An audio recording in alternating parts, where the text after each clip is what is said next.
Həmşirlər 5-ci bab. Dilraba Fəridənin yenidən nəhayət xoşal halda qayıtdı. O xoşal bolmay kimmi xoşal bolsun? Allahның yana bir bəndisini özünün hidayətiga başlığanlıqqa şahid bo'lib keldi emasmi? O yana Texas shtatidagi musulmon bo'lganlar degan hujjatli filmni yodiga oldi. Filmdagi musulmon bo'lganға 2 yil bo'lgan hijab ichida yurgan ayol yana bir ayolning musulmon bo'lgandan hayajonlanib yig'lab ketadi.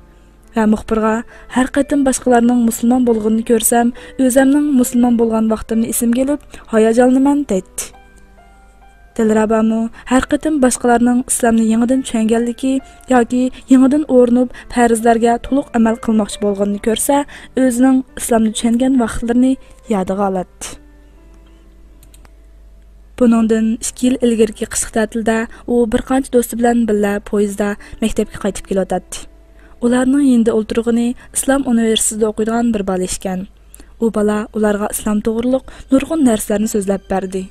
Shundaq chiroyli paranglar bilan bo'lib, ular o'zlarining manziliga qanday yetishganligini tuymayli qilishgan edi. Mush shaharda o'qiyotgan Oybuloq ismli bir qiz bor. Xolsanglar tunishtirib qo'yman. Islomni nihoyat yaxshi tushungan, chiroyli o'rnib yuradigan qiz. Deganida u bola parang arsida. Dilrabaning nazarida o'rinish faqat uyda o'ltiradigan bekarchi xotinlarning yoki mollamning qizlarining ishi edi. Bir oliy maktab o'quvchisining o'rnib yurishini zotli aqlga sig'dira olmadi. Balkim umi mollamning qizi bo'lsa, dadasi shundoq yurishga zo'rlaydigandu deb o'yladi u ichida. Uning Oybuloq bilan bir ko'rish baqisi, yangi davrning madaniyati yo'qmagan bu qizni o'z ko'zi bilan ko'rib baqisi keldi. Aradan birer oydak o'tib, No'ruz bayrami yetib keldi. Ular No'ruz bayramida boshqa bir maktabda o'tkazilgan No'ruzlik faoliyatni ko'rgili bormoqchi edi. Shanba kuni kursda o'qiyotdim. O'qiydigan yerim yiroq emas. Men darsni tushiblar berib, sizlarning maktab darvozasining oldida saqlab turay. Sizlar faoliyatni tugatib chiqinglar, degandi Oybuloq telefonda. Faoliyat jarayonidami Dilraba Oybuloqni zotli izidan chiqara olmadi. Sal turib, uning bilan ko'rishganligini o'ylasa, qalbi shundoq illiq bir sezim o'chmatdi. Faoliyatmi oxiri tugadi. Dilraba birga kelgan do'stlarini oldirtib, darvoza tuyiga chiqdi. Darvozaning yonidagi chimliqda ularga orqa tarafini qilgan egiz bo'yliq bir qiz namoz o'qiyotdi. Dilrabaning butun badaniga bir hayajon shurida taralgandek bo'ldi. Tova, mushundaq yerdimi namoz o'qig'ili bo'ldi ekan-a? O'tgan kechgalar qarab qo'ysa nima bo'pti? Men nimishqa mushu vaqtgacha biror vaqtmi namoz o'qib baqmagandiman. Ular xuddi ko'ni tunishlardek yuz yiqishib, chiroyli salomlashdi. Ondan birga o'tirib g'izo yeyishdi. Oybuloq qizlarning so'rgan savollariga tamkinlik bilan miyig'izlik qilib javob beradi. Uning qalbida diniga shunchalik ulug' muhabbat yalqinjab turadi. Boshqalarning islom haqida qolaymaqon so'zlayotganligini anglasa, o'zini tuta olmay qoladi. Allohga tasbih hamdlarni aytayotganda, Allohning qudrati to'g'riliq so'zlayotganda ko'zlari bo'lakchilan nurlanib ketadi. Musulmon ayollarning o'rnishi to'g'riliq so'z bo'lganda bo'lsa, uning ko'zlaridan bir xil cho'nqur iftixorlik tuyg'usi namoyon bo'lib turadi. Maktabingiz bundaq kiyinib yursangiz gap qilmamdi-da, deyishdi qizlar hayron bo'lib. U uchsiga uzun qora ko'ylak kiygan, ko'ylakining ustidan yana bir yepinchi artib olgan edi. Beshidagi suv solrang yog'liqi qora ko'ylakiga xo'yim yarashgan edi. Dastlabda gap qilgan. Amaliyotda ishkirdagi maktablarda asosan kor yo'q. Faqat bu maktabda hech kim mendek kiyinmagachga, muallimlarga boshqachalar ko'rinib qolgan o'xshayman. Korimni qilmay yuraverdim. Imtihon natijalarini ko'rib, ondan maktabning voleybol musobaqasida bizning fakultet komandasining boshlig'i bo'lib o'ynab bergandim. Shu ishlardan keyin zarli korni qilmas bo'ldi. Fakultet mudirimiz meni ko'rsa kulib, holi qolmaydi hozir. Voy Shinjonlik savoqdosh deb. U ularga o'zining o'rnish jarayonini, islomni tushunish jarayonini so'zlab berdi. U nihoyat jonliq, tetik qiz edi. Hikoya so'zlashga usta edi. Payg'ambarimizning sahobalarning hayoti to'g'riliq so'zlaganda shundoq zo'q bilan so'zlaydi-ki, anglagan odam xuddi shu ishlar mush yerda yuz berayotgandek tuyg'uga keladi. Vaqtmi bir yerga berib qopdi qizlar. Endi asta qaytib olamdiq, dedi Oybuloq Saidga qarab. Qizlarning uningdan ayrilg'isi kelmay, yana bir ko'rishni aytib qaytishdi.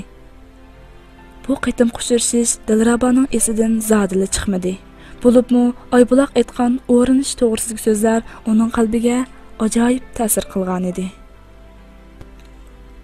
Shu peti aradan 1 yil vaqt o'tganda Dilraba oxir yana bir qatim Oybuloq bilan ko'rishish fursatiga erishdi. Ular ikkilislar o'rganishning jiddiyligi, oraliqning yiroqligi degandek turli sabablar tufayli qayta izlasholmagan edi. Oxiri Dilraba uning telefon nomerini tepib, uningga telefon qildi. Bu chaqda Oybuloqning nomeri o'zgarib ketgan edi va o'zining uni yo'qlab bormoqchi ekanligini aytdi. Ajab yaxshi bo'ldi. Pedagogika universitetidagi bir do'stimmi meni yo'qlab kelmoqchi edi. Xohlasangiz hammamiz birga ko'rishaylik. Maktabga kelamsiz? dedi Oybuloq telefonda. Bu gap Dilrabani texmi xushal qilyapti. Atsi Dilraba Oybuloqning maktabi oldida avtobusdan tushganda Oybuloq maktab oldidagi avtobus bekitida uni saqlab turadi. Dilrabani ko'rib Oybuloq ko'zlariga ishonolmayli qilyapti. Chunki uning ko'z oldida turg'ini 1 yil burunqi seriq bo'yalgan buduri chachlari yelkisida yilib turadigan, nipiz lavlari so'sqini bo'yalgan moda qiz emas, balki beshiga selingan romali chiroyli chachlarini yoshirgan, uzun, kangri ko'ptisi inchki ballarini ko'rsatib tura olmaydigan, lekin ko'zlaridagi tabiiylik va ma'nizlardagi so'sqini qizillik uchisidagi kiyimlarga qo'shilib, uni parishlardek tusga kirgizgan bir go'zal qiz edi. Oybuloqning ko'zlariga ixtiyorsizla yosh olashdi. U Dilrabaning oldiga keldi va uni ching'ida quchoqladi.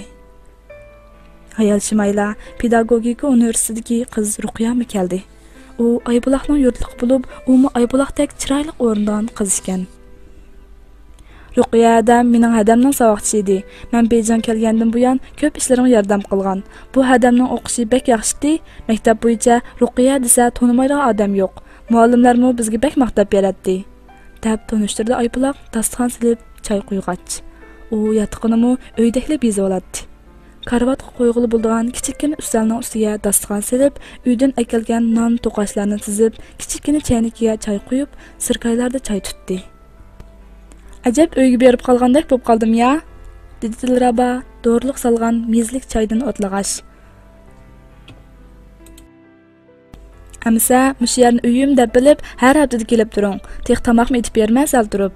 Rasma, qandoq etisiz? Yotoqdimi tomoq etkil bo'lamdi? Tomoq etishni o'tosidu, lekin men bir to'qliq qozon ilib olgandim Ramazonda. Shu qozonda ancha-muncha tomoq qilib qo'yman. Yotoqdagilarga etib bersam, baxushal bo'lib ketadi.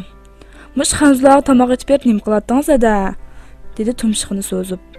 Rasululloh xo'shniga yaxshi muomala qilishni iymonning jumlasidan sanagan emasmi?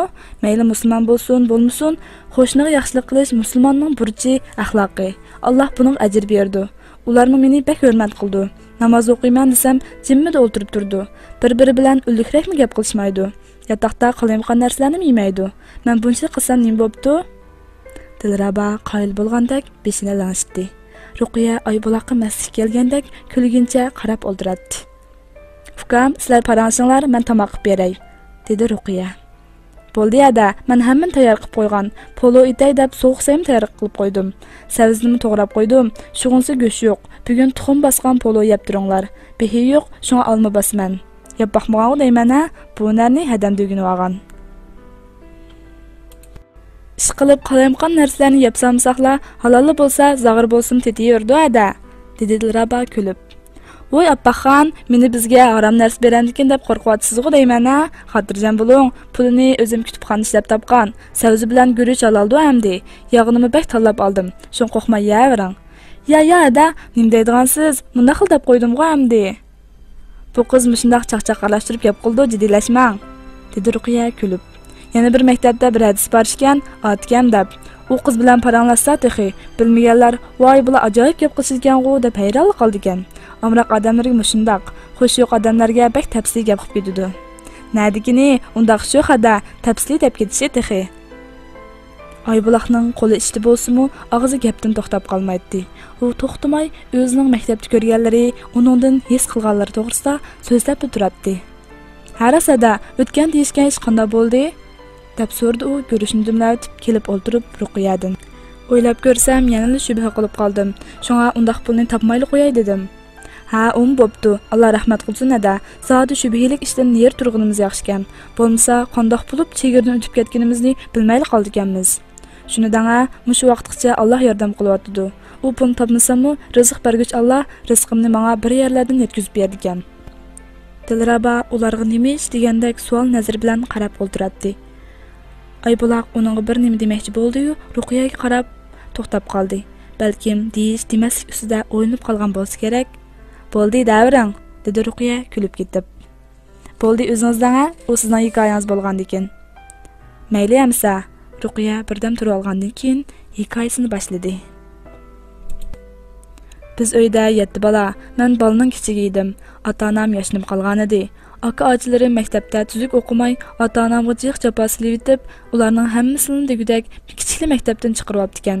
Ta hozirgacha shularning jafosini tortib bo'lolmayotdi.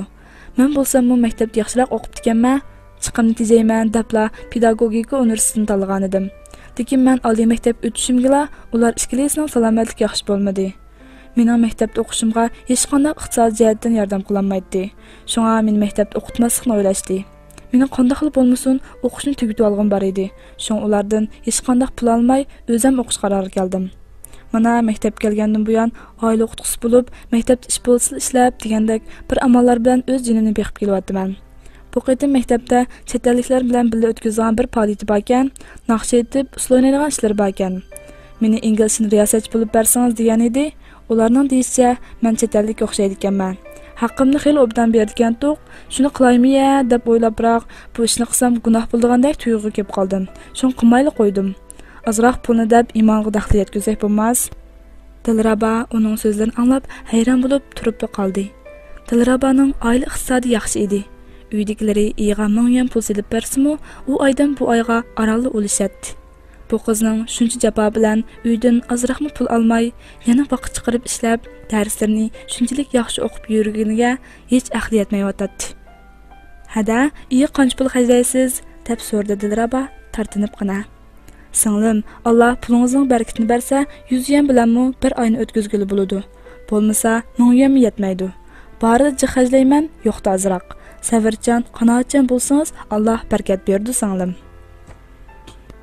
O'quvchilar yotiqida etib yegan tomoq qanchalik bo'ldi deysiz. Lekin ularga bu pulu bekmi tetib ketadi. Chunki bu ularning on-son yeyoladigan, pokizligiga va halolligiga to'liq ishonch qila oladigan tomoqlarning birida. "Peshni qo'lamdiq", dedi Ruqiya tomoqdan keyin Aybolaqqa dasturxonni yig'ishtirish berib. "Ma'qul, namoz vaqtim kirib qopti", dedi Aybolaqmi. "Men namoz o'qimayman, sizlar o'qiyveringlar." "Ha, o'zirlikmisiz?" dedi Aybolaq kulib. "Bo'pti, demaylang. Men sizlar bilan birga tahorat ilib, sizlar namoz o'qib bo'lguncha Qur'on o'qib turay-ya", dedi Dilraba karavotdan tushib. "Nima?" Aybolaq bilan Ruqiya tanglib bir-biriga qarashdi. "Qur'on o'qimsiz? Qur'on tutsiz bo'lmaydi." "Nimishqa?" "Qur'onda Alloh ochiq oyat bilan cheklagan emasmi? Ayollar bunday vaqtda Qur'on tutsa bo'lmaydi." "Qanday vaqtda? Men hech qanday emas-ku." "Ha, siz o'zirlik emasmi?" "Yo'qay, nimish qanday so'raysiz? Amis nimish namoz o'qimaysiz?" "Tex namoz o'qishni o'rganib bo'lmagandim. Hozircha bir vaqt namoz o'qiyapman. Kerak 5 vaqt boshlay deb." Aybolaq bilan Ruqiya bir-biriga qarab turib qoldi. Birozdan keyin o'zini tutolmay kulib tashladi. Asli oldin qitim quchirishda Aybolaq ayollarning kiyinish masalasi to'g'risida bekrak so'zlagan bo'lg'achqa, Dilraba ayollarning o'rnishini namozini bekrak muhim o'xshaydi deb his qilib qolgan edi va namozni boshlamay turibla o'rni olgan edi. "Singlim, bir farzni bo'lsin o'rinday deb o'ylaganingiz bakmi yaxshi bo'pti. Lekin esingiz bo'lsin, namoz dinning to'rigi, namoz dinning asosi. Rasululloh kofir bilan bizning farqimiz namoz degan. Qiyomat kuni ham birinchi bo'lib so'rildig'ini namoz. Namoz degan ajoyib ulug' ibodat. Bu ibodatni tashlab qo'ysak qat'iy bo'lmaydi. Bizning musulmonlik belgimizning cho'ngi namoz singlim." "Voy rasma, men texi eng cho'ng farzni qildim, endi namozimni boshlarman deb oldirmabdima. Albatta, o'nishmi cho'ng farz, lekin namoz uningda muhim. Hozirlar bilil o'qib ketmamdiq. Men o'qishni bilmasam, juring sizga o'gitimiz. Bomdod namozini o'qiy olgan odam peshinni o'qiydi." Shu kundan boshlab Dilraba butunlay o'zgarib ketdi. Dastlabdagi podizlar shimi uzun ko'p tikib, beshiga parqiraq yog'liqlarni chigadigan qizdan hozirgi chiroyli jilboblarni kiyadigan holga keldi. Namozning muhimligini o'rnib xil uzungacha bilmagan bir qizdan hozirgi har ishda shariatning hukmini so'rab turgan holga keldi. Amdilikda mana bir qiz uning sababi bilan Allohning hidoyatiga, Allohning rahmatiga kirmoqchi bo'lyotdi. U xushal bo'lmay, kimmi xushal bo'lsin? Mushu xushallik bilan Dilraba bir haftani tatlıq bir sezim ichida o'tkazdi. Hafta oxirida do'sti va bir tuqqandan chora hadisi Oybuloqni ko'rgili keldi. Bir kunni chiroyli nasihatlar, oxiratni eslatguchi paranglar bilan ma'nilik o'tkazib, asrdan keyin maktabga qarab yo'l oldi. Bayamqi paranglar kompyuterdan anglagan tabliqlarni eslagach, Rabbiga hamda etib mengayotgan bu qiz maktabda o'zini qanday ishlarning kutib turayotganligini bilmaydi.